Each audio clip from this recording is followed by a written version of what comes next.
Halo, perkenalkan nama saya Niko Mangulanjani dari Prodi Pendidikan Bahasa Inggris semester 4 di ITP Markandeya Bali. Di sini saya akan mereview artikel yang berjudul Pembelajaran Daring Masa Pandemi COVID-19 pada Calon Guru, Hambatan, Solusi, dan Proyeksi, yang ditulis oleh Dindin Jamaluddin, Teti Ratnasih, Heri Gunawan, dan Epa Poijiah. Pertama, saya akan menjelaskan tentang pendahuluan. Wabah coronavirus disease atau COVID-19 yang melanda lebih dari 200 negara di dunia telah memberikan tantangan tersendiri bagi lembaga pendidikan, khususnya pendidikan tinggi. Mengantisipasi penularan virus tersebut, pemerintah telah mengeluarkan berbagai kebijakan, seperti isolasi, social and physical distancing, hingga pembatasan sosial berskala besar atau PSBB. Kondisi ini mengharuskan warganya untuk tetap stay at home, bekerja, beribadah, dan belajar di rumah. Kondisi demikian menuntut lembaga pendidikan untuk melakukan inovasi dalam proses pembelajaran. Salah satu bentuk inovasi tersebut ialah dengan melakukan pembelajaran secara online atau daring atau dalam jaringan.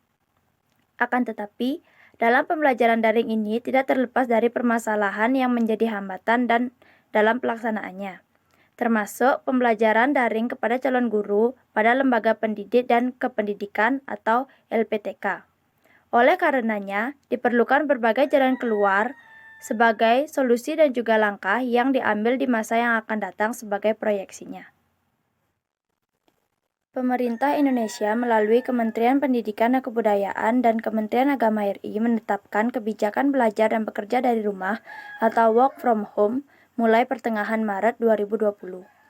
UIN Sunan Gunung Jati Bandung sebagai salah satu PT KIN yang berada di bawah Kementerian Agama merespon penerapan belajar dan bekerja dari rumah atau WFH ini dengan mengeluarkan beberapa kebijakan yang ditetapkan oleh Rektor, yang diuraikan menjadi 3 tahapan dalam bentuk surat edaran yang dikeluarkan pada tanggal 15, 26, dan 30 Maret 2020. Penerapan belajar dari rumah tentunya berpengaruh terhadap kondisi para mahasiswa dan dosen yang mengajar di UIN Sunan Gunung Jati Bandung, termasuk dosen dan mahasiswa yang ada di lingkungan Fakultas Tarbiyah dan Keguruan atau FTK, UIN Sunan Gunung Jati Bandung. Luaran utama mahasiswa FTK adalah menjadi calon guru. Walaupun dikatakan oleh Bill Fakih dan Kamrudin 2015, pembelajaran daring mampu memberikan layanan yang menarik dan efektif. Tetap saja, dalam pelaksanaannya memiliki tantangan sendiri. Sebagai calon guru, bukan hanya dituntut untuk ahli dalam menyampaikan materi atau bahan ajar secara offline atau tatap muka di kelas, tetapi dituntut juga dapat menggunakan sistem pembelajaran daring. Beberapa hambatan tentu akan ditemukan dalam proses pembelajaran daring, sehingga mahasiswa pun pada umumnya harus mencari sendiri solusi akan hambatan yang dihadapi.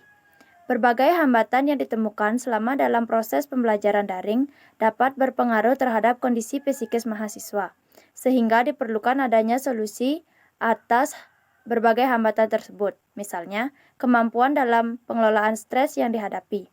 Kondisi ini menjadi hal yang menarik dikaji mengingat sistem pembelajaran daring ini pertama kali dilakukan oleh seluruh mahasiswa secara serempak.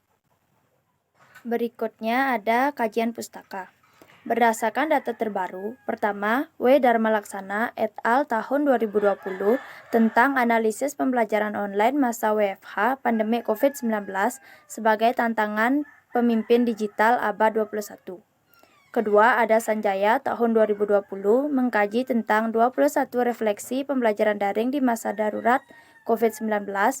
Dan ketiga, ada Yanti et al. Tahun 2020 mengkaji tentang pemanfaatan portal Rumah Belajar Kemdikbud sebagai media pembelajaran daring di sekolah dasar.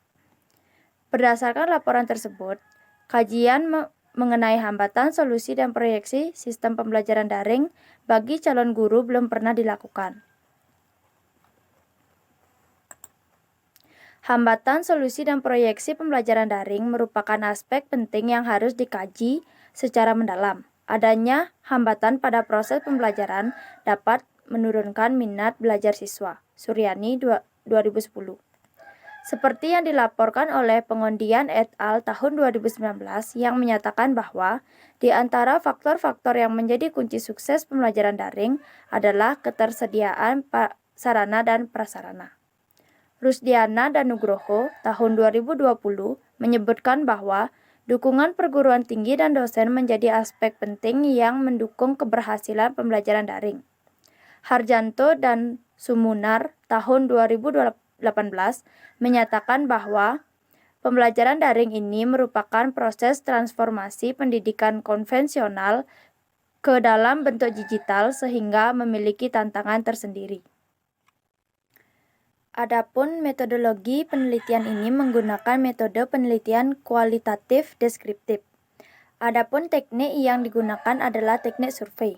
Teknik survei digunakan untuk mengumpulkan informasi dari sejumlah orang mengenai suatu topik atau isu tertentu. Gunawan 2017. Penelitian dilaksanakan pada 15-30 Mei 2020 dengan jumlah responden sebanyak 265 orang mahasiswa. Jurusan atau program studi PAI, PIAUD, PBA, dan Pendidikan Biologi FTK UIN SGD Bandung. Data diperoleh melalui pengisian pertanyaan-pertanyaan yang dibagikan kepada seluruh responden dalam bentuk Google Form. Selanjutnya, data yang terkumpul dianalisis untuk dideskripsikan. Selanjutnya ada hasil dan pembahasan. Profil singkat responden. Responden dalam penelitian ini adalah mahasiswa FTK UIN SGD Bandung yang studi pada jurusan atau program studi PAI, PIAUD, PBA, dan Pendidikan Biologi. Adapun jumlah responden sebanyak 265 orang. Berdasarkan gambar tersebut, diketahui bahwa jumlah mahasiswa yang mengisi kuesioner paling banyak memberikan tanggapan adalah Prodi Pendidikan Biologi sebanyak 36,6%. Urutan berikutnya, mahasiswa Prodi PBA sebanyak 32,5%. Urutan berikutnya, jurusan atau Prodi PAI sebanyak 22,6%. Dan urutan terakhir, mahasiswa jurusan atau Prodi PIAUD. Selanjutnya, kondisi pembelajaran daring. Pertama, pelaksanaan pembelajaran daring dan waktu pelaksanaan pembelajaran daring. Berdasarkan gambar di atas menjelaskan bahwa sebanyak 99,6% mahasiswa melakukan pembelajaran secara daring dan waktu pelaksanaannya sesuai dengan waktu yang sudah ditentukan oleh fakultas sebelumnya 86% dan terdapat 14% pelaksanaan pembelajaran daring tidak sesuai dengan waktu yang sudah dijadwalkan sebelumnya oleh fakultas.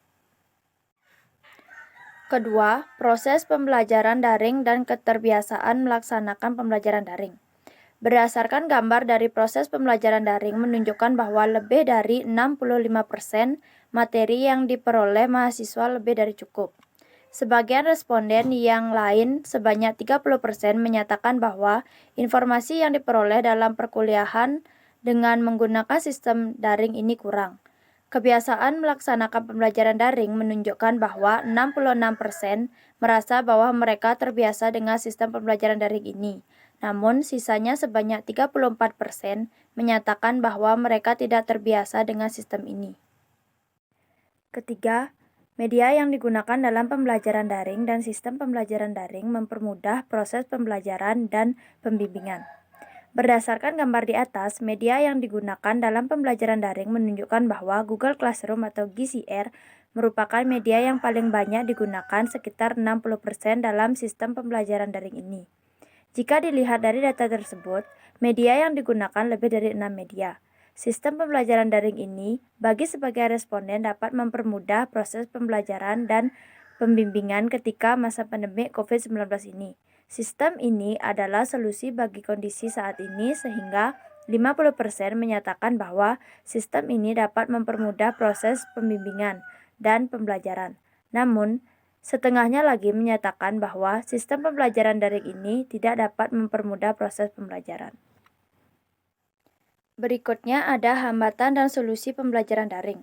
Dari sekian banyak kendala yang dialami oleh responden, terdapat 3 jenis hambatan yang paling banyak dialami responden selama perkuliahan daring, yakni kuota yang terbatas sebanyak 21,5%, jaringan tidak stabil sebanyak 23,4%, dan tugas menumpuk sebanyak 30,6%. Tentunya ketiga faktor tersebut harus diantisipasi oleh semua pihak termasuk oleh responden itu sendiri dan institusi. Selanjutnya, pengaruh hambatan terhadap kondisi psikis. Sebanyak 24% responden menyatakan bahwa hambatan tersebut sangat berpengaruh terhadap kondisi psikis responden. Responden yang menyatakan bahwa hambatan tersebut berpengaruh terhadap kondisi psikis memiliki aktivitas lain untuk mengantisipasinya. Sebanyak 72% memiliki aktivitas lain untuk mengantisipasi akan pengaruh terhadap kondisi psikis.